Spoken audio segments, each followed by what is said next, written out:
എൻ്റെ കർത്താവ് നിൻ്റെ ഉന്നതമായ നാമത്തിന് സ്വസ്ഥം ചെയ്യുന്നു. എൻ്റെ കർത്താവ് നിൻ്റെ വിശുദ്ധ പൗരോഹിത്യത്തെ മഹത്വപ്പെടുത്തണമേ. എൻ്റെ കർത്താവ് സഭയിലുള്ള സാന്നിധ്യം പ്രകടമാക്കണമേ.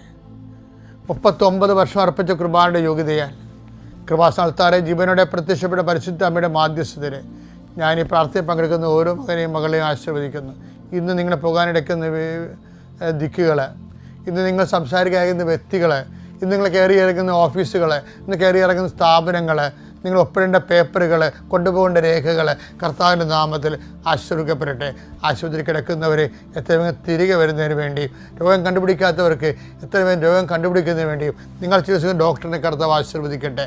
എൻ്റെ കർത്താവിന് ഉന്നതമായ വർഷങ്ങളോളം വർഷങ്ങളായിട്ടും മക്കളില്ലാതെ വേദനിക്കുന്നവരെയും ഉള്ള മക്കൾക്ക് എപ്പിലെപ്സിയും അതുപോലെ തന്നെ രോഗങ്ങളും ഹൈപ്പർ ആക്ടിവിറ്റിയും അതുപോലെ തന്നെ ഓരോരോ ഓട്ടിസം പോലുള്ള രോഗങ്ങളൊക്കെ വന്നിട്ടുള്ളവർ അവരുടെ ആ കുഞ്ഞുങ്ങളുടെ ശിരസിൽ കർത്താവിൻ്റെ കാരുണ്യം ചൊല്ലിട്ട് പ്രാർത്ഥിക്കുന്നു. അതിനെ വളർത്തുന്ന അമ്മമാർ കർത്താവിൻ്റെ നാമത്തിൽ അത് അതിജീവിക്കാനുള്ള കൃപയും ശക്തിയൊക്കെ ലഭിക്കട്ടെ എന്ന് പ്രാർത്ഥിക്കുന്നു.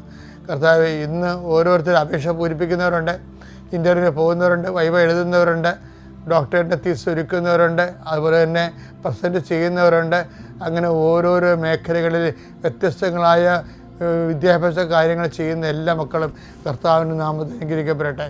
എൻ്റെ കർത്താവിന് ഉന്നതമായ നാമത്തിൽ സഭയുടെ അധികാരത്തിൽ കുരിശടയാളത്തിൽ വിവാഹം ഒത്തുവരാത്തവർ, മക്കളില്ലാത്തവർ, ഭവനരഹിതർ, സ്ഥലമില്ലാത്തവർ, സ്ഥലം പൊക്കുവർ ചെയ്യാത്തവർ, പകടപടി ചെയ്യാത്തവർ, സ്ഥലത്തെപ്പറ്റി കേസുകളുള്ളവർ, കരഭൂമികൾ, അതുപോലെ തന്നെ പാടശേഖരങ്ങൾ കരഭൂമിയാക്കാൻ ആഗ്രഹിക്കുന്നവർ, അങ്ങനെ വ്യത്യസ്ത എന്തെല്ലാം കാര്യങ്ങൾക്ക് വേണ്ടിയാണോ ഒത്തുതീർപ്പിന് പോകേണ്ടവർ, ചർച്ചയ്ക്ക് പോകുന്നവർ, സമാധാനം എത്തിക്കേണ്ടവർ, അവർക്കെല്ലാം പരിശുദ്ധാത്മാവിടെ കൂടെ വരികയും എൻ്റെ കർത്താവിൻ്റെ ഉന്നതമായ നാമത്തിൽ സഭയുടെ അധികാരത്തിൽ കുരിശിൻ്റെ അടയാളത്തിൽ വിദൂര യാത്രക്കാരെയും ഹ്രസ്വ യാത്രക്കാരെയും കർത്താവിൻ്റെ നാമത്തിൽ ആശീർവദിക്കുന്നു.